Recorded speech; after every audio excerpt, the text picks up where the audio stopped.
ngapain sih tiba-tiba rajin banget? Oh, di sini Putri. Ya ampun, dicari-cariin juga. Putri malu. Lo lagi kenapa tiba-tiba kalau senang banget berkebun kayak gini? Iya, nyokap bokap gue bentar lagi mau umroh. Oh, benar. Jadi gue harus menjaga keindahan rumah. Keestetikaan rumah. Benar. Benar. Emang rencananya kapan sih nyokap lo pengen umroh ini? Seminggu lagi sih. Tapi dia 2 minggu di sono. Nitip boleh nggak sih coklat batu-batu tuh yang di Madinah? Cobain apa namanya air zam-zam. Air Biasanya zam-zam. banyak gue nitip. Di Al-Hawi banyak, Bang. Di Condet juga ada. Pasar-pasarnya banyak. Pasarnya juga Iya, banyak. ya. bener. Tapi gue pengen nyobain bener-bener air zam-zam yang dibawa dari sana sama kurma. Beda ya, Kak? Ribet. Kebanyakan nanti bagasi mah bapak gue. Iya, kepenuhan nanti. Tapi ya, gue tuh pernah denger mitos-mitos soal orang yang mau pergi ke tanah suci. Terus tiba-tiba ada terjadi sesuatu yang ada di sana gitu. Pernah ada satu cerita yang bilang kalau mungkin dia terlalu banyak dosa yang dilakukan di tanah Indonesia ini, begitu dia sampai sana, masuk ke Masjidil Haram, dia nggak bisa ngeliat Ka'bah. Oh iya, gue banyak loh dengar begitu tuh. Tapi kenapa ya kalau misalnya ada orang sampai bisa kayak gitu, maksud gue penjelasannya itu gimana gitu loh? Gue juga nggak ngerti lagi. Lo ada nggak sih teman-teman lo yang punya cerita-cerita yang serupa? Aduh, gue sih nggak ada, kan temen gue lu doang. Gue ada waktu itu, dia bercandain gitu soal penyakit-penyakit gitu di sono. Terus dia langsung sakit. Beneran? Dia selama umroh dia sakit gitu? Dia selama umroh dia sakit. Tapi penjelasan kayak gitu-gitu tuh biasanya dapat di mana sih? Gue juga nggak tahu sih. Lo tau nggak sih, Wi, penjelasan kayak gini tuh siapa yang bisa bantu untuk ngejelasin? Nah, ini tuh ada penjelasannya guys. Langsung aja kita lihat Ustazah Kotrunani. Bismillahirrahmanirrahim. Alhamdulillah wassalatu wassalamu ala rasulillah. Kenapa banyak sekali kita mengalami hal-hal yang kadang di luar nalar seseorang ketika berada di Haramain atau 2 kota suci, Makkatul Mukarramah dan juga Madinatul Munawwarah. Nah, ini 2 kota suci ini jelas ya, dari namanya saja kita sudah memahami Makkatul Mukarramah, Makkah al-Mukarramah, kota Mekah yang dimuliakan oleh Allah. Dan Madinatul Munawwarah, kota Madinah yang bercahaya. Subhanallah, 2 kota ini adalah kota yang sangat istimewa. 2 tempat ini tempat yang sangat istimewa.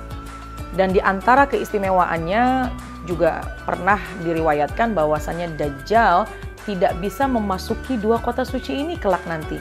Kenapa? Karena di gerbang 2 kota ini ada malaikat-malaikat yang menghalangi Dajjal masuk. Subhanallah. Nah, dengan dasar itu juga kita ketika mau masuk ke 2 kota suci ini, Makkatul Mukarramah dan Madinatul Munawwarah, ini dikhususkan bagi orang muslim dan muslimah saja. Di luar itu maka diharamkan, dilarang untuk masuk ke 2 kota suci itu. Lalu bagaimana ketika seorang muslim-muslimah yang memiliki banyak kekhilafan, banyak dosa misalnya, apakah dikhawatirkan akan mendapatkan ganjaran langsung di 2 kota suci itu? Ini seringkali, tapi bukan selalu. Bahkan jadikanlah 2 kota suci itu adalah tempat kita untuk kembali kepada Allah.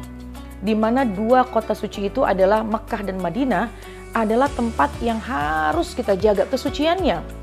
Jangan sampai kita melakukan hal-hal yang dimurka oleh Allah, baik dari ucapan maupun dari lisan, dari perbuatan, sikap kita. Hablum minan nas, hablum minallah, dijaga dengan sebaik-baiknya. Karena 2 kota ini adalah sangat dimuliakan oleh Allah Subhanahu wa Ta'ala. Dan ketika ada sesuatu yang terjadi di luar nalar kita, semua adalah kehendak dari Allah Subhanahu wa Ta'ala. Tapi yakinlah, seseorang ketika datang ke 2 tanah suci ini ikhlas lillahi ta'ala, maka Allah itu melihat hati kita. Allah melihat bagaimana kesungguh-sungguhan hati kita ingin menghapus semua dosa-dosa kita. Oleh karenanya ketika orang ingin berkunjung ke 2 kota ini, sangat dianjurkan untuk memperbanyak istighfar dan juga selalu mengucapkan kalimat-kalimat thayyibah agar senantiasa berada dalam pemeliharaannya Allah Subhanahu wa Ta'ala dan terhindar dari hal-hal yang memang tidak semestinya.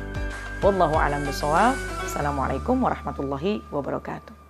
Masya Allah. Jadi gitu guys penjelasannya. Sebelum umroh kita tuh wajib mensucikan diri kita dulu, sholat taubat. Sholat Jadi taubat. memang ternyata bener-bener nggak bisa ya kalau bisa kita pergi ke sana secara tiba-tiba tanpa harus mensucikan diri kita di. Dibalas nanti di sana, karmanya bakal ada di sana gitu loh, Bang. Lagian tiba-tiba dapet giveaway. Ada giveaway undian loh. Nabung dulu. Nabung dulu, makanya makanya.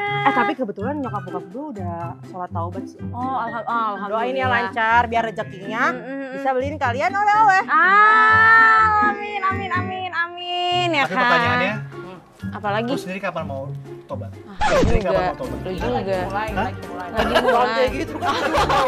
Ini udah pakai kerudung. Oh iya ya, gua nih kayaknya lebih pas ya.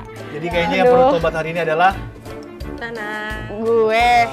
hindari perilaku-perilaku negatif seperti itu, Farah. Neng. Kembali ke jalan yang benar, ya. Astagfirullahaladzim. Bisa aja. Udah, yuk masuk yuk.